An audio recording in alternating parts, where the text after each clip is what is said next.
Hey guys, welcome to Game Sandwich. My name is John Hanson, and I think Batman is absolutely disrespected in Suicide Squad Kill the Justice League. Let's get into it. Before we start though, obviously there are spoilers ahead, so click off this video if you haven't seen what happens yet.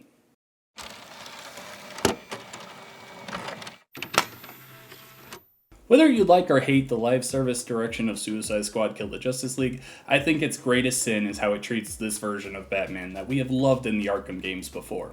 I wouldn't say Rocksteady was determined to decimate the Arkham version of the Dark Knight that it itself established, but there is a lot that doesn't feel right about how he is handled here. What he's been up to since Arkham Knight and joining the Justice League would be a lot more interesting to see in person. Him willingly going into an obvious trap unprepared is completely out of character, and an unceremonious end for him drastically feels unfulfilling. Let's start things off with Batman's return. After Arkham Knight, we had a pretty good idea that Batman was still alive after the Nightfall Protocol that had him faking his death and blowing up Wayne Manor, but it was still somewhat ambiguous. A scene showing a Batman-like figure attacking some thugs in an alleyway with what was obviously Scarecrow's fear toxin, that was a really cool ending to that game. The figure we saw very easily could have been Bruce, but there were also other potential choices to take on the cowl. Damian Wayne or Jason Todd would have been options that could have been pretty cool in my opinion. By no means am I disappointed that Bruce continued his work, but it's the method in which Suicide Squad tells us this with past context rather than showing us.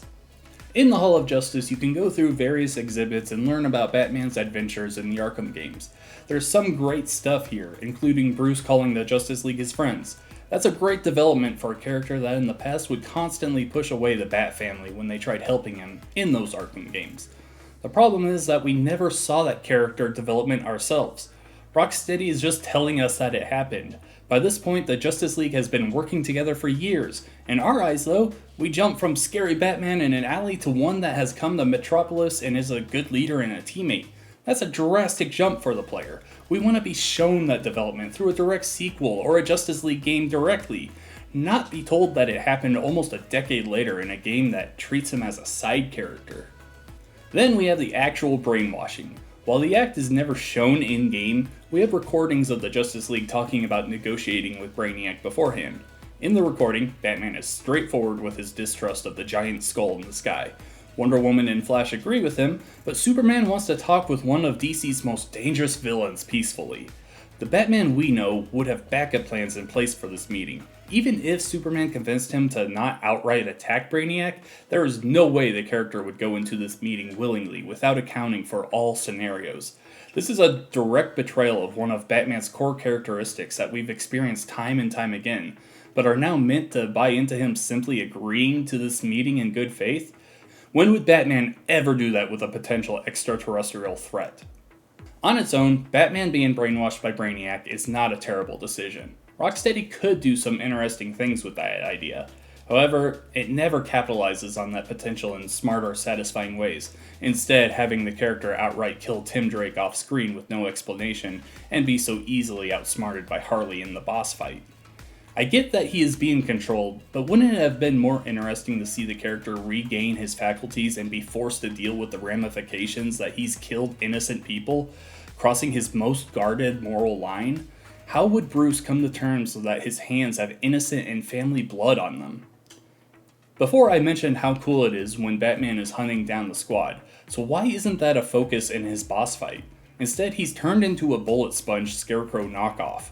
Was it really impossible to make a unique encounter with him using the free flow combat the Arkham games were famous for, or have him work on picking off the SS members one by one? Nah, instead let's give Batman laser eyes and make him scream "No!" when he's defeated. It doesn't fit how we know the character to approach his challenges. The disrespect doesn't end there, unfortunately. After defeating Nightmare Batman, Bruce is treated like a joke for the rest of his screen time. In regards to the Suicide Squad's treatment of him, it makes sense. Harley would poke fun at him and want to kill him since this version of the character is still very evil. She hasn't joined the good side like she did in Injustice 2. It's the fact that he's drugged up and beaten down but still throwing insults that doesn't sit right. The story very easily could have fit in a thread where Lex finds a way to remove the brainwashing, to give Bruce the role of a new voice to help lead the team, make him the first boss of the game, and have him help save the other Justice League members from the sideline while you do the heavy work. Instead, we get an angry punching bag for what seems like forever. Finally, Batman's death is the most uneventful way to finish off such a celebrated character. After being drugged and riddled with bullets, Bruce just lets the Suicide Squad carry him across town while berating them. The only fight in this character is through his voice. We've been in his shoes as he endlessly fought through 4 games where the odds were stacked against him, and not once did he ever back down.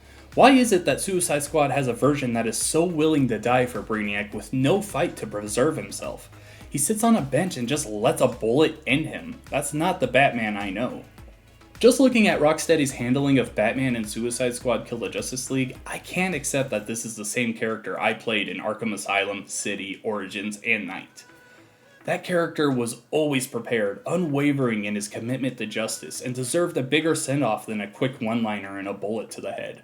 To Rocksteady, this may be in the Arkham universe, but to me, it's non-canon. I don't mean any ill will towards the developers, and I think Kevin Conroy did an amazing job voicing Bruce, as he did countless other times throughout the years.